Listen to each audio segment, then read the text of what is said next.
Bon, pour une fois, je me suis dit on va tourner une vidéo, ça va être super, on a beaucoup de lumière. Et après je me dis, est-ce que c'est pas trop? On n'est plus habitué, je sais pas. En tout cas on a du soleil, donc on va profiter. Donc bonjour à tous et bienvenue dans une nouvelle vidéo. C'est donc la vidéo des favoris du mois de février. Alors, elle sera moins longue que celle de janvier parce que j'ai moins de choses à vous présenter. J'ai moins de découvertes, moins de coups de cœur également. Donc c'est pas grave, mais je suis contente quand même de faire cette petite vidéo avec vous. Alors on va donc commencer par tout ce qui est livres. C'est simple, il n'y en a eu qu'un. Et c'est simple, si vous avez suivi déjà mes deux derniers vlogs, vous savez de quoi j'en ai parlé, je vais vous saouler avec ça. Il s'agit donc du premier tome de l'Empire du Vampire de J. Christophe. Alors là, j'ai les éditions... bon, c'est chez De Saxus Coquerel, n'est-ce pas? Mais j'ai la magnifique édition hardback, on va dire, de luxe, je ne sais pas. Qui m'avait du coup été gracieusement offert par surprise par mon compagnon il y a de ça, quand c'est sorti, il y a 2 ans du coup. Et j'ai commencé à le lire du coup que en novembre l'année dernière. Sauf que vous savez que je l'ai lu, j'ai lu 225 pages environ, un truc dans le genre, à ce moment-là. Et est arrivée la période de Noël, où je me suis dit, bah tu sais quoi, je vais le mettre en pause. J'aime bien, franchement j'étais déjà un peu dedans. Mais tu vois, c'est Noël, j'ai pas envie de lire un truc avec des guerres, des vampires, des créatures, des trucs comme ça. Enfin voilà, j'avais quelque chose de besoin de...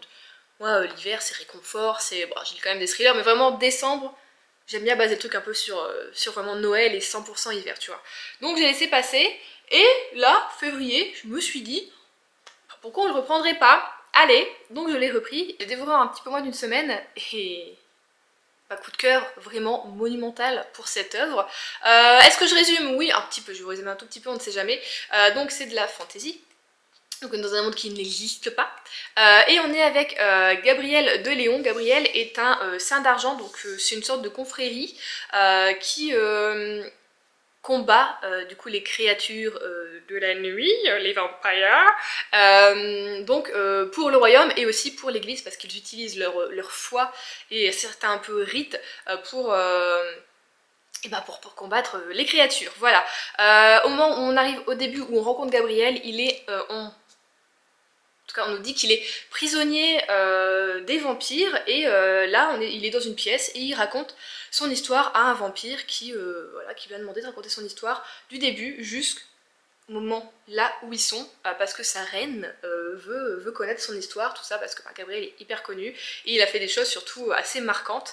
Donc voilà, on va suivre ça tout au long, donc il va nous raconter son histoire, mais ce qui est bien, c'est qu'on a, on va dire, plusieurs histoires dans une histoire, c'est pas genre on le découvre de ses 15 ans jusqu'à là, on sait pas trop quel âge il a à ce moment là où on le suit, je dirais peut-être début de quarantaine, mais on l'a un petit peu une fois à ses 15 ans, et en même temps, de temps en temps, il revient sur quelque chose qui s'est passé quand il avait la trentaine, et le vampire lui dit non, non, non, non, ok d'accord, ça je sais, mais on revient sur les 15 ans et il refait un petit peu, mais c'est pas brouillon, c'est très bien fait, à chaque fois on est heureux dans le moment présent, et on va un peu nous expliquer des trucs, tout ça. Je trouve que c'est extrêmement, extrêmement bien écrit, extrêmement bien construit l'univers. Moi qui suis un peu une quiche en fantasy adulte, j'ai absolument tout compris, vraiment. J'ai adoré essayer un petit peu de voir, parce que là, on est des fois un petit peu des traîtres, on a des trucs... Donc tu vois, c'est hyper bien monté, t'es maintenu en haleine tout au long de ta lecture, vraiment à la fin, ce que je vous dis dans les vlogs, mon cœur battait la chamade vraiment, parce qu'il se passe un truc tout à la fin, t'es là en mode... voilà, et juste forcément tu le refermes, tu te dis mais où est le tome 2? Où est le tome 2? Au moment où je sors cette vidéo, normalement il doit être sorti, c'est peut-être même le jour de sa sortie? Ou il sort le lendemain, je ne sais plus. Non, il doit sortir le lendemain, si je dis pas de bêtises, il doit sortir le 29, donc je ne l'aurai pas encore en possession quand vous verrez cette vidéo, mais j'ai envie de la voir. Donc je pense, chose que je ne fais absolument jamais, en tout cas plus depuis des années et des années, je pense que je vais acheter un livre à sa sortie.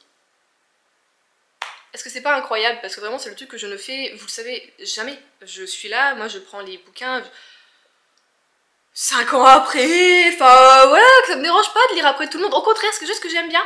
Du coup, la rigueur, ça me stresse un petit peu de lire le truc à sa sortie. Mais depuis que je l'ai fini, donc il y a de ça une semaine et demie je dirais, je ne pense qu'à lui. On dirait que je parle d'un homme. Il me hante, vraiment, je l'ai en tête. Tous les soirs en m'endormant, je pense à lui. Non mais vraiment. Écoutez, donc c'est tout, si j'ai ça en tête, j'ai du mal, enfin c'est pas que j'ai du mal à lire les autres, mais les autres bouquins, même si c'est des styles totalement différents, après ça j'ai lu un Cozy Mystery, tout ça, ils sont un peu plus sans saveur que d'habitude, tu vois. Donc il faut compléter ça, et du coup je pense que oui, je vais acheter le tome 2 et le lire extrêmement rapidement, voire peut-être tout de suite. On va voir, mais en tout cas si vous n'avez pas encore lu, on ne sait jamais, L'Empire du Vampire et tout ce que je dis peut vous intéresser, vous allez forcément kiffer, vous allez aimer, c'est voilà. Je sais que moi je l'aurais pas acheté si Adrien me l'avait pas offert et genre je le remercie quoi. Je le remercie, franchement là depuis que je l'ai fini presque tous les jours je lui en parle, il doit plus en pouvoir le pauvre. Ah, vraiment je suis là en mode... Il est beau, regarde, il est là. Et puis je l'ai mis à côté de mes super beaux aussi Dracula et Frankenstein qu'Adrien m'a offert qui sont magnifiques. Et il est là à côté, il trône. Et ça fait trop bien, ça fait trop... Et je suis en mode, hé, le 2 il sort bientôt. J'essaie de faire un petit peu des messages subliminaux en lui disant quand est-ce que ça sort, tout ça. J'avais adoré le tome 1. Oh merci Shane d'avoir offert le tome 1. Et il a pas envie, je crois, de m'offrir le tome 2. Non, mais c'est pas grave, je vais me l'offrir toute seule. Je suis une adulte responsable, je gagne mon argent, à peu près. Je vais me l'offrir. Voilà, 30 € sur... Ah, j'espère qu'ils auront pas augmenté le prix pour le tome 2, j'ai pas regardé. Là, il était à 29,90 €. Oh non, n'augmentez pas le prix de Saxus, s'il vous plaît. Déjà que j'achète presque aucun livre chez eux. Donc, à part les TG Clone, mais c'est pas, je prends pas d'édition hardback, je prends des classiques très brochés, très simples, que j'aime beaucoup. Donc voilà, et en plus, oui, de Saxus, pas très connu pour une bonne traduction, ou une bonne orthographe, ou les coquilles, c'est leur spécialité. Là... Alors peut-être que je suis passée à côté sans faire gaffe, que j'étais trop prise dans l'histoire ou quoi, j'en ai franchement repéré aucune, ou en tout cas j'en ai aucun souvenir. Donc l'édition est très bien, et en plus je vous ai pas montré, on ne sait jamais si vous n'avez pas vu mes vlogs dessus, enfin ou si vous n'avez... Comment on peut passer à côté de ça? Non, on peut pas passer à côté, je crois pas, hein, parce que quand il est sorti Instagram, Booktube, tout le monde était en émoi, mais on ne sait jamais, je vous le montre quand même, il est très très beau. Voilà. Et on a une très jolie carte, directement. Oh my god, j'ai failli le faire tomber. Voilà, carte des royaumes. Donc voilà, on a une superbe épopée, on part à l'aventure. Vraiment, j'ai été mais alors bluffée de chez bluffée par ce bouquin. Je ne peux pas vous dire autrement. Il m'en faut beaucoup, moi, parce que c'est quand même quelques temps que je lis. Je suis pas une lectrice de très très longtemps non plus, mais que je lis ardemment, ça fait 10 ans. Donc tu vois, au bout d'un moment, on voit passer des choses. Et j'ai réussi à être surprise par ce bouquin. Donc pour vous dire. Voilà. Pour le côté lecture, c'était tout. Franchement, c'est le seul coup de cœur que j'ai eu. Et c'est déjà bien, je trouve. Un coup de cœur, excusez-moi, c'est quelque chose de assez... quand même, c'est pas rien. Donc je trouve que c'est très très bien. Et le reste de mes lectures a juste été bien. Voilà. Voilà pour tout ce qui est bouquin, tout ça. J'ai pas fait de découverte de nouvelles chaînes, j'ai regardé ce que je regarde d'habitude, tout ça, donc je vais pas vous parler de Booktube non plus, ni de YouTube. Mais je vous parlais d'un sorte de série documentaire que beaucoup de monde, je suis encore en retard à avoir regardé, c'est pas grave. Mais nous on a enfin regardé du coup le reportage de Squeezie, le petit documentaire voilà, qui a été réalisé sur lui et par lui, qui était donc Merci Internet. Et on s'est regardé ça sur une petite semaine, je dirais, avec Adrien. Et écoutez, on a beaucoup aimé, j'ai aimé voir voilà ces débuts parce que moi ça faisait quand même un petit moment finalement je me suis rendu compte que je suivais Squeezie. À un moment j'ai arrêté un petit peu, puis là avec Adrien bon, on continue à regarder un petit peu ses vidéos, on regarde pas tout, mais voilà on regarde un petit peu ses vidéos, tout ça. Je ne suis pas sur Twitch par contre, mais j'aime bien tu vois ce qu'il fait de temps en temps, pas forcément tout mais j'aime bien regarder. Et du coup c'était très intriguant ce reportage et j'ai bien aimé le fait que peut-être la plupart des gens qui sont pas sur YouTube ou des trucs comme ça ou sur les réseaux, voir un petit peu l'envers du décor, je trouvais ça cool. Évidemment, lui, il a vraiment un quotidien hors du commun, c'est pas du tout comparable avec ce que moi, par exemple, je peux vivre en tant que petite booktubeuse, tu vois. Mais j'aimais ce côté où tu vois que même lui, s'il y a des millions d'abonnés, il est toujours derrière à essayer de voir si sa vidéo elle a fonctionné, à toujours stresser, à savoir pourquoi ça n'a pas fonctionné, et tout ça, et à quel point les gens, en fait, t'as besoin qu'ils te rendent quelque chose quand toi tu leur donnes tout ce que t'as un petit peu finalement à travers YouTube. Et j'aimais voir ce côté-là, que même lui, tu vois, il était en stress et que ça le touchait énormément, même si, tu vois, il y avait une grosse communauté quand même qui était derrière lui. Et à quel point vous êtes important, en fait, tout simplement, pour nous, quoi, pour les créateurs de contenu, que ce soit sur YouTube ou autres réseaux sociaux. Et du coup, j'ai beaucoup aimé ce reportage, c'était très bien fait. Et quand c'était fini, j'étais là en... Putain, j'en ai bien regardé encore, tu vois, c'est dommage. Donc peut-être que dans 10 ans, on aura un autre reportage sur Squeezie. Mais du coup, j'ai beaucoup aimé, je sais pas si vous l'avez pas vu. C'est sur Amazon Prime, si je dis pas de bêtises.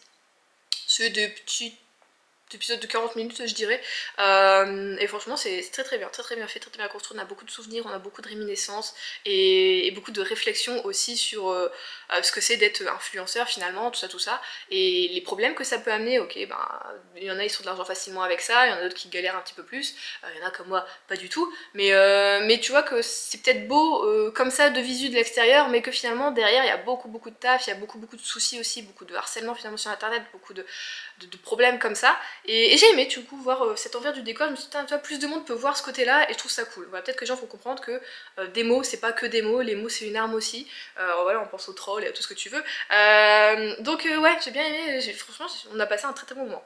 Voilà, je vous le conseille si vous ne l'avez pas encore vu. Après si on reste un peu sur la télé, c'est une application que je voudrais vous parler de ça. On l'a découvert, non, ça fait un moment qu'on la connaît avec Adrien, mais Adrien a un peu craqué ce mois-ci, voilà. Il s'agit de Crunchyroll. Du coup c'est une application que tu peux mettre, alors, nous on l'a sur la télé, mais tu peux mettre sur ta tablette, ton PC, tout ça, pour regarder tout simplement des animés à gogo, en veux-tu, en voilà. On a craqué, l'application de base est gratuite, mais du coup tu as des pubs durant le visionnage de tes épisodes, ou alors à partir de, je crois que c'est à 4€ et quelques, 5€, du coup t'as plus de pub, tu payes un abonnement de 5€ tous les mois, et voilà, tu peux regarder tranquillement tout ce que tu veux. Donc écoutez, nous on se fait un plaisir, vous savez que moi j'adore les animés, c'est vraiment moi les animés c'est vraiment quelque chose de, là vraiment je peux pas dire de mon enfance, parce que j'en ai toujours regardé. Mon plus grand souvenir, quand ça passait à la 5 là, à midi les zouzous et je sais plus trop quoi, c'était des animés qui passaient. Moi j'ai souvenir des Détectives Conan, des Lady Oscar, des Heidi, tout ça c'était des animés, c'était pas des dessins animés, et aussi Captain Tsubasa et tout ce que tu veux, tu vois, et Magical Doremi, mon dieu, Doremi Magique. Doremi Magique. Et à un moment, je me suis dit, je vais me les refaire. Je sais pas s'ils sont sur l'application, il faut que je regarde. Mais s'ils y sont, je pète un casque. Vraiment, là, je pète mon casque. C'est Doremi Magique. Vraiment. Dites-moi dans les commentaires si vous avez déjà regardé Doremi Magique. Ou si je suis la seule. Ah non, mais ça, c'était exceptionnel. J'adorais. Donc, forcément, on me fait un pur plaisir à regarder ça. On a donc commencé à regarder Solo Leveling. Et on est à jour, puisque là, c'est un épisode qui sort toutes les semaines, puisque Crunchyroll c'est presque en direct on va dire de la diffusion au Japon, donc évidemment c'est en sous-titré VOS TFR pour nous, et du coup moi j'aime bien, Adrien avait lu les manhwas, alors pas tout parce que moi je pensais qu'il avait tout lu quand on a déménagé, du coup j'ai donné ses mangas et manhwas à sa famille en attendant pour pas déménager trop de cartons, comme moi j'ai donné à ma famille une partie de mes livres en fait, et il m'a dit je les ai pas tous lus, mais tu les avais, ils étaient dans la même bibliothèque. Tu les as pas tous lus? Non, du coup il m'en veut un petit peu pour ça, évidemment. Et du coup il rachète pas la suite, je sais que le tome 13 il sort normalement ce mois-ci, où il est sorti. Et je m'en veux un petit peu, sachant que sa famille on la voit qu'au mois d'août. Donc voilà. Mais du coup j'aime beaucoup cet animé, c'est... bon je vais pas vous parler non plus... 36 heures ça va être beaucoup trop long au niveau de la vidéo sinon, donc j'aime bien, donc ça c'est vraiment une fois par semaine, donc c'est cool aussi un petit peu ce rythme là de devoir te réfréner un petit peu, voilà, ça change de Netflix et tout ça. On regarde également Jujutsu Kaisen, on l'a fini en fait, on l'a fini cette semaine, lundi je crois, c'est possible, on l'a fini. J'ai bien aimé cette saison 2, on a regardé le film d'abord avant, parce qu'il y est également, j'ai bien aimé cette saison 2, même si des fois, en fait tu vois quand tu lis un sous-titre, c'est, on va dire que t'as des mots, enfin dire c'est quand même un petit peu, on est avec des démons, avec des, attends comment on appelle ça, plutôt des fléaux, tout ça, et donc t'as tout un langage autour de ça un peu fantastique qui est créé, et en fait ok t'as la traduction, toi tu lis, mais ce que tu lis c'est pas des mots du quotidien, tu vois, et donc il faut que tu te le remettre dans ta tête, te l'expliquer ce que tu viens de lire, et du coup c'est un peu compliqué des fois, donc moi je suis là en mode j'essaie de comprendre parce que j'ai besoin de comprendre quand je regarde quelque chose, et chaque fois je regarde Adrien, je suis en mode toi aussi t'as compris ça, naninana, c'est ça ou c'est pas ça, peut-être je me suis trompée. Lui il est en mode vraiment un zombie là. Bah Adrien tu réfléchis pas, tu... Ah non moi j'ai décroché là, je regarde. Ah d'accord, ouais il y a des combats, c'est très bien. Je regarde, d'accord, donc je suis la seule à essayer de comprendre ce qui se passe. Ouais, ok d'accord, c'est pas grave. Mais sinon quand même c'est un très bon animé, voilà. Et alors là je suis la seule à regarder mes pépites de chez Pépite. Si vous lisez le manga comme moi, je suis en train de regarder du coup Frieren, qui ne se dit pas du tout comme ça, mais je le savais. Mais en même temps Frieren, je suis désolée, Pour moi, la plupart des connotations des noms, des villes, des royaumes ont une connotation germanique. Donc moi, je le dis comme ça, même si je pense qu'en allemand, ça se dit pas vraiment comme ça. Mais donc en japonais, j'ai donc appris que ça se disait Friere, Friere, et le N est un peu aspiré, c'est assez compliqué, ou Friere, tout simplement. Donc, bon, je continue à dire Frieren, parce que ça va faire un peu la meuf qui se la pète de lire vraiment à la japonaise, non? Je sais pas, si je vous dis Friere, vous allez me dire de quoi elle parle cette teubée. Et je suis extrêmement contente de cet animé, parce que si vous aimez le manga, franchement, c'est le manga retranscrit en animé. Je veux dire, tu as les personnages, sauf que les voix correspondent énormément. Tu as bien le caractère qui retranscrit, les dessins, c'est exactement pareil, l'univers, tout est trop bien. Vraiment, je suis extrêmement contente de la réalisation de cet animé. Je suis plus qu'heureuse. Et donc moi, c'est mon petit péché mignon. Je regarde ça le midi en mangeant un petit peu, 1 ou 2 épisodes. Et alors, mention spéciale à l'ending qui est juste magnifique. Que ce soit les dessins, les graphismes, l'animation est superbe. Et alors la musique aussi, elle est géniale. Donc vraiment... Et l'opening par contre il est rigolo, il fait penser à des musiques plutôt qu'on avait dans les années je dirais 2010 si vous étiez un peu fan du Japon comme moi. C'est des musiques un petit peu qu'on retrouve un peu comme ça, électro tout ça, avec une voix féminine un peu légèrement robotisée je dirais. Mais du coup ça me fait penser à ça, ça me fait un petit truc de nostalgie à chaque fois que je l'entends, je me dis oh. Ça me rappelle quand j'étais jeune et que je passais mes journées à regarder des dramas et des animés dans mon lit à lézarder, tu sais, pendant tes 2 mois d'été là, nostalgie, hyper nostalgie. Je passais, oui, quand j'étais jeune, mes 2 mois d'été c'était Juliette qui regardait des animés, des dramas, dans son lit, à lézarder comme ça. C'est tout, c'est comme ça. Bon du coup, si vous aimez Frieren, bah n'hésitez pas, peut-être Crunchyroll pour... comme c'est gratuit, tu sais, bon t'auras des pubs mais c'est pas grave. Moi je dis ça vaut le coup, franchement putain, un panel d'animés, enfin voilà, t'as aussi les One Piece, t'as les classiques aussi quoi, mais t'en as aussi des petits nouveaux, vraiment pas mal, donc voilà, je voulais vous conseiller un petit peu cette application. Je ne suis pas évidemment en partenariat, c'est bien dommage, Crunchyroll c'est passé par là, on ne sait jamais. Voilà. Et après, j'ai d'autres petites choses à vous présenter, mais ce sera pas ici, on va monter dans le bureau. Alors on se retrouve donc dans mon autre... alors ce que je vais vous montrer, vous l'avez déjà vu dans le précédent vlog, mais je suis fan en fait, je suis fan, c'est quelque chose, c'est assez narcissique, c'est moi qui l'ai créé. Mais c'est un favori du mois, il faut que je vous le montre, si vous n'avez pas vu du coup le dernier vlog, on ne sait jamais, peut-être que vous n'avez pas le temps de regarder des très longues vidéos, les favoris du mois sont là pour ça, évidemment. Donc je parle de cette magnifique petite grenouille que j'ai fait au crochet, regardez-la, elle est pas mignonne sur sa petite barre de sang, bien sûr qu'elle est mignonne, bien sûr qu'elle est mignonne. Je n'ai pas encore trouvé de prénom, s'il y avait une petite idée de prénom pour cette petite grenouille, je ne sais pas, c'est une fille, c'est un garçon, on ne sait pas, il est les deux, elle est les deux, il est les deux. Puis j'ai mis son petit champignon à côté.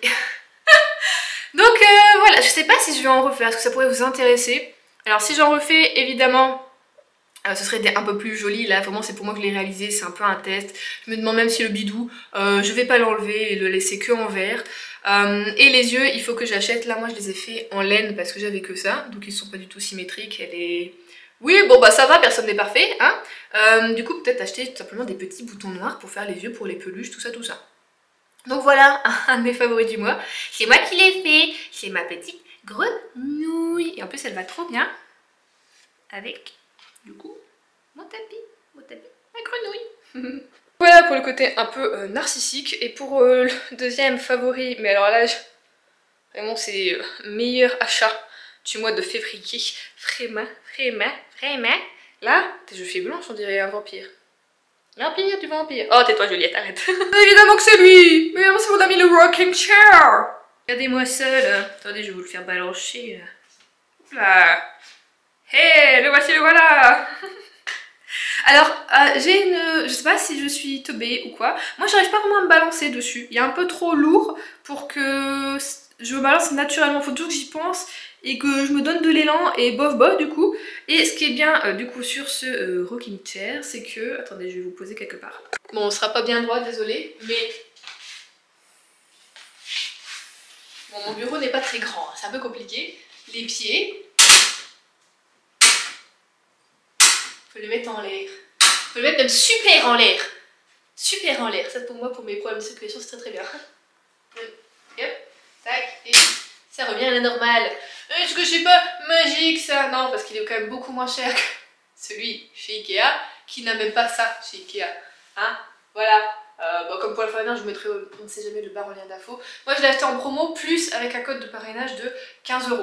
Donc je l'ai eu à 67 € ou 65 €, je ne sais plus, au lieu de 127 €. Donc d'ailleurs quand je l'ai eu, je me suis dit oh il vaut peut-être pas 127 € de base. En fait quand tu vois les prix à Ikea, bah si, il vaut 127 €. Tu sais, quand tu n'as plus la notion des prix, des choses comme ça, bah voilà quoi. Donc voilà pour ce que je voulais vous présenter en favori du mois de février. Il n'y en a pas beaucoup, mais c'était des choses très très bien. Je suis très contente en tout cas d'avoir soit regardé ces choses, soit découvert ces choses, soit acheté ces choses, soit créé ces choses, soit lu... Oh tais-toi Juliette. Donc moi je vous fais des gros bisous, j'espère que cette vidéo vous aura plu. N'hésitez pas à me dire peut-être si vous avez fait des découvertes en février, que ce soit autre que même lecture, des séries, tout ce que vous voulez. Je vous fais donc des gros bisous et je vous dis à dimanche pour un nouveau vlog.